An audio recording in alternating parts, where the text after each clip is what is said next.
আসসালামু আলাইকুম। সংবাদে আপনাদের সবাইকে স্বাগত জানাচ্ছি। আমি ফিরোজ তোহা। শুরুতেই আরবে কেবলস সংবাদ শিরোনাম। বাংলাদেশের সর্বশেষ গুরুত্বপূর্ণ আপডেট সংবাদে আপনাকে স্বাগত। শুরুতেই সংবাদ শিরোনাম, পরে বিস্তারিত। শুরুতেই জানাবো, সীমান্তে 2 দিন ধরে বিজিবি বিএসএফ উত্তেজনা, বিজিবির সঙ্গে স্থানীয়দের অবস্থান। চাঁপাইনবাবগঞ্জের শিবগঞ্জে চৌকা সীমান্তে কাঁটাতারে বেড়া নির্মাণ করাকে কেন্দ্র করে বিজিবি এবং বিএসএফের মধ্যে 2 দিন ধরে উত্তেজনা চলছে। ইতিমধ্যে ওই সীমান্তে সোমবার ও মঙ্গলবার বিকেলে 2 দফা পতাকা বৈঠক অনুষ্ঠিত হলেও কোনো সিদ্ধান্তে আসতে পারেনি দুই দেশের সীমান্তিরক্ষী বাহিনী। ফলে উভয় বাহিনী সীমান্তে বর্তমান সতর্ক অবস্থানে রয়েছে। এরপর জানাবো, বিমানবন্দরে পথে খালেদা জিয়া, রাস্তায় নেতাকর্মীদের ঢল। লন্ডনে যাওয়ার জন্য হজরত শাহজালাল বিমানবন্দরের উদ্দেশ্যে রওনা হয়েছে বিএনপির চেয়ারপারসন খালেদা জিয়া। আজ রাত 8টায় তিনি গুলশানের বাসা ফিরোজা ত্যাগ করেছেন। এদিকে কোনো বছরেই মার্চের আগে সব বই দেয়া হয়নি বললেন শিক্ষা উপদেষ্টা।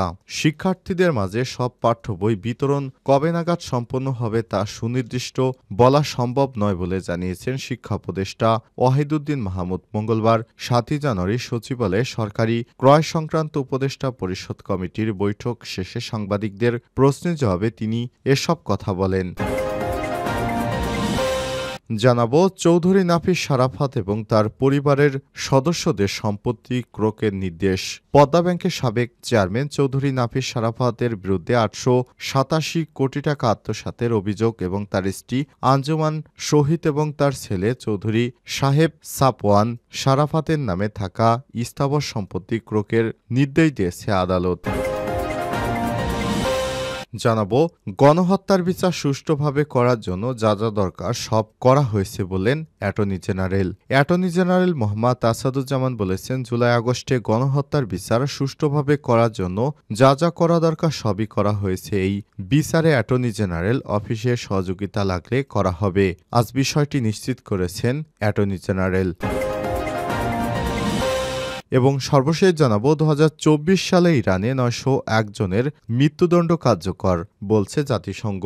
ইরানে 2024 সালে মৃত্যুদণ্ড কার্যকর হওয়া মানুষের সংখ্যা বেড়ে 901 জনে পৌঁছেছে। তাদের মধ্যে 31 জন নারী সদস্য রয়েছে। মঙ্গলবার 7 জানুয়ারি জাতিসংঘের মানবাধিকার দপ্তর এসব তথ্য জানিয়েছে। খবর রয়টার্সের। প্রিয় দর্শক, এতক্ষণ শুনছিলেন সংবাদ শিরোনাম, এবারে বিস্তারিত। তবে তার আগে বন্ধুরা, অনুরোধ থাকবে এই সংবাদটিতে একটি লাইক দিন।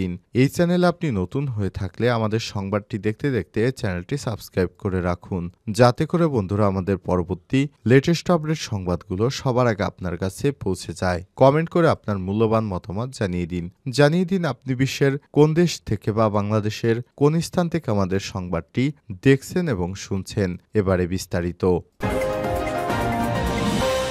সীমান্তে 2 দিন ধরে বিজিবি বিএসএফের উত্তেজনা, বিজিবির সঙ্গে স্থানীয়দের অবস্থান।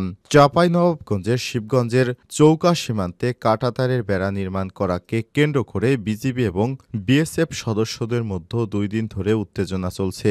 ইতিমধ্যেই ওই সীমান্তে সোমবার ও মঙ্গলবার বিকেলে 2 দফা পতাকা বৈঠক অনুষ্ঠিত হলেও কোনো সিদ্ধান্ত আসতে পারেনি দুই দেশের সীমান্তিরক্ষী বাহিনী বিএসএফ ও বিজিবি। ফলে উভয় বাহিনী সীমান্তে বর্তমান সতর্ক অবস্থায় রয়েছে। জানা গেছে, আওয়ামী লীগ সরকারের আমলে সীমান্তে নোম্যান্স ল্যান্ড থেকে 50 গজ এগিয়ে বাংলাদেশের অভ্যন্তরে ভারত একটি কাঁচা রাস্তা নির্মাণ করে 5-6 মাস আগে। সেই রাস্তায় কাঁটাতারের বেড়া নির্মাণ করার সময় এই উত্তেজনা তৈরি হয়। এদিকে সীমান্তে বাংলাদেশের ভূমি রক্ষায় স্থানীয়রাও ক্ষোভ জানিয়েছে এবং বিএসএফের অবৈধ কর্মকাণ্ডকে প্রতিহত করতে বিজিবির সঙ্গে তারাও দিনব্যাপী সীমান্তে অবস্থান নেয়। একইভাবে ভারতীয় নাগরিকদের সঙ্গেও অবস্থান নিতে দেখা যায় হিন্দুদের। এদিকে মঙ্গলবার 7 জানুয়ারি সকাল থেকেই সীমান্তে অতিরিক্ত বিজিবি মোতায়েন করা হয়েছে এবং বিজিবির sector commander colonel Imran Khan সহ ঊর্ধ্বতন কর্মকর্তারা ঘটনাস্থল পরিদর্শন এবং অবস্থান করছেন। ৫৯ বিজিবির অধিনায়ক লেফটেন্যান্ট কর্নেল গোলাম কিবরিয়া জানান, সোমবার ৬ জানুয়ারি সকালে ভারতের মালদা জেলার কালিয়াচক থানার সবদলপুর বিএসএফের ক্যাম্পের সদস্যরা সীমান্ত ঘেঁষা কাঁটাতারের বেড়া নির্মাণের কাজ শুরু করলে বিজিবির পক্ষ থেকে বাধা দেওয়া হয়। ফলে সোমবার বিকেলে উভয় পক্ষের মধ্যে পতাকা বৈঠক হলেও কোনো সমাধান হয়নি। মঙ্গলবার আবার বিএসএফের পক্ষ থেকে ওই অবৈধ রাস্তার পাশে কাঁটাতারের বেড়া নির্মাণের কাজ শুরু করলে বিজিবি আজও বাধা দেয়। তে উত্তেজনা বৃদ্ধি পায়। এ সময় তিনি আরও জানান, পরিস্থিতি এখন শান্ত থাকলেও উভয় বাহিনী সতর্ক অবস্থানে রয়েছে। সাধারণ মানুষের ভয়ের কোনো কারণ নেই বলেও জানান তিনি। বিমানবন্দরের পথে খালেদা জিয়া, রাস্তায় নেতাকর্মীদের ঢল। লন্ডনে যাওয়ার জন্য হজরত শাহজালাল বিমানবন্দরের উদ্দেশ্যে রওনা হয়েছে বিএনপির চেয়ারপারসন খালেদা জিয়া। আজ মঙ্গলবার রাত ৮টার পর তিনি গুলশানের বাসা ফিরোজা ত্যাগ করেছেন। বেগম জিয়ার সঙ্গে অন্তত ৫ শতাধিক গাড়ি এবং সহস্রাধিক মোটরসাইকেল আছে। সব পরিবহনে দলীয় সিনিয়র নেতারা ছাড়াও বিভিন্ন স্তরের নেতাকর্মীরা রয়েছে। এদিন বেগম জিয়ার লন্ডন যাত্রা ঘিরে বিমানবন্দর এলাকায় কড়া নিরাপত্তা ব্যবস্থা নিয়েছে প্রশাসন। নেতাকর্মীদের প্রধান সড়ক ব্যবহার না করার অনুরোধ জানিয়ে ফুটপাতে দাঁড়িয়ে খালেদা জিয়াকে বিদায় জানানোর অনুরোধ জানিয়েছে বিএনপি। মূলত এই কারণে বিমানবন্দর এলাকায় নিরাপত্তা জোরদার করেছে পুলিশ। মঙ্গলবার রাত ১০টায় খালেদা জিয়াকে নিয়ে লন্ডনের উদ্দেশ্যে যাত্রা করবে কাতারের আমিরের পাঠানো বিশেষ এয়ার অ্যাম্বুলেন্সটি সোমবারই ঢাকায় এসেছে। সেটিকে হজরত শাহজালাল আন্তর্জাতিক বিমানবন্দরের টারমাকে রাখা হয়েছে। লন্ডনের চিকিৎসকরা সুপারিশ করলে খালেদা জিয়াকে যুক্তরাষ্ট্রের জন হপকিন্স ইউনিভার্সিটি হাসপাতালে নেওয়া হবে। তবে চিকিৎসা শেষে তিনি কবে দেশে ফিরতে পারেন এসব তথ্য জানাতে পারেনি বিএনপির চেয়ারপারসনের চিকিৎসকেরা। কোনো বছরেই মার্চের আগে সব বই দেয়া হয়নি বললেন শিক্ষা উপদেষ্টা। শিক্ষার্থীদের মাঝে সব পাঠ্য বই বিতরণ কবে নাগাদ সম্পন্ন হবে তা সুনির্দিষ্টভাবে বলতে পারেননি শিক্ষা উপদেষ্টা ওয়াহিদুদ্দিন মাহমুদ। মঙ্গলবার ৭ জানুয়ারি সচিবালয়ে সরকারি ক্রয় সংক্রান্ত উপদেষ্টা পরিষদ কমিটির বৈঠক শেষে সাংবাদিকদের প্রশ্নের জবাবে তিনি এসব কথা জানান। শিক্ষা উপদেষ্টা জানান, কোনো বছরেই মার্চের আগে সব বই দেয়া হয়নি। এবছর এমনিতেই বিভিন্ন পরিস্থিতি ছিল। প্রক্রিয়া শুরু হয়েছে সেপ্টেম্বর অক্টোবরে। আবার এই পরিমার্জন করতে হয়েছে। বইয়ের সিলেবাস কারিকুলাম নতুন করে হয়েছে। বইয়ের সংখ্যা বেড়েছে এবং বিদেশে কোনো ছাপাখানায় কাজ হচ্ছে না। দেশের সক্ষমতা কত সেটা এবছরই প্রথম দেখা যাচ্ছে। কাজেই কিছুটা দেরি হবে এবছরে। কখন সবাই বই পাবেন সেটা জানি না। এ সময় তিনি আরো বলেছেন, দেশের গোডাউনগুলোতে থাকা আর্ট পেপার উদ্ধার করার পরও দেখা গেছে যে স্থানীয়ভাবে কিছু ঘাটতি রয়েছে। বিদেশ থেকে আর্ট পেপার আমদানির জন্য জাহাজ রওনা দিয়েছে। এনসিটিভির তথ্য মতে এবার প্রাথমিক স্তরে ১০ কোটি এবং মাধ্যমিক স্তরে ৩০ কোটি, মোট ৪০ কোটি বইয়ের চাহিদা রয়েছে। ৬ জানুয়ারি পর্যন্ত মাত্র ৬ কোটি বই সরবরাহ করা সম্ভব হয়েছে। ২০১২ সালের কারিকুলামে ফিরে যা, নতুন করে দরপত্র আহ্বান এবং কার্যাদেশ প্রদানে বিলম্ব এই দেরির অন্যতম কারণ। চৌধুরী নাফিস সারাফাত এবং তার পরিবারের সদস্যদের সম্পত্তি ক্রোকের নির্দেশ।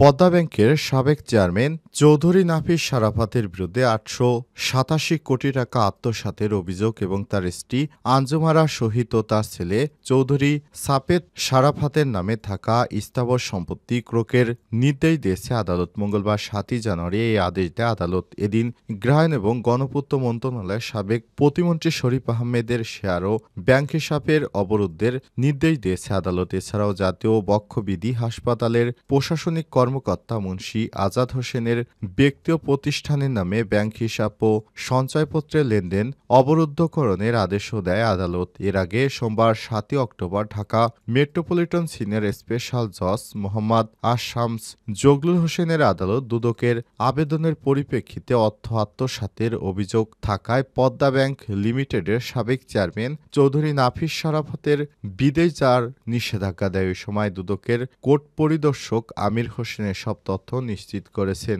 ওই দিন দুদকের উপপরিচালক মোহাম্মদ মাসুদুর রহমান তার দেশত্যাগের নিষেধাজ্ঞার আদেশ দেয়। আবেদনে বলা হয়েছে, অভিযোগ সংশ্লিষ্ট ব্যক্তি চৌধুরী নাফিস শারাফতের বিরুদ্ধে ঘুষ, দুর্নীতি, জালিয়াতি ও ক্ষমতার অপব্যবহার করে গ্রাহকের সঙ্গে প্রতারণা করে বিপুল অর্থ আত্মসাৎ ও বিদেশে পাচার করার অভিযোগ রয়েছে।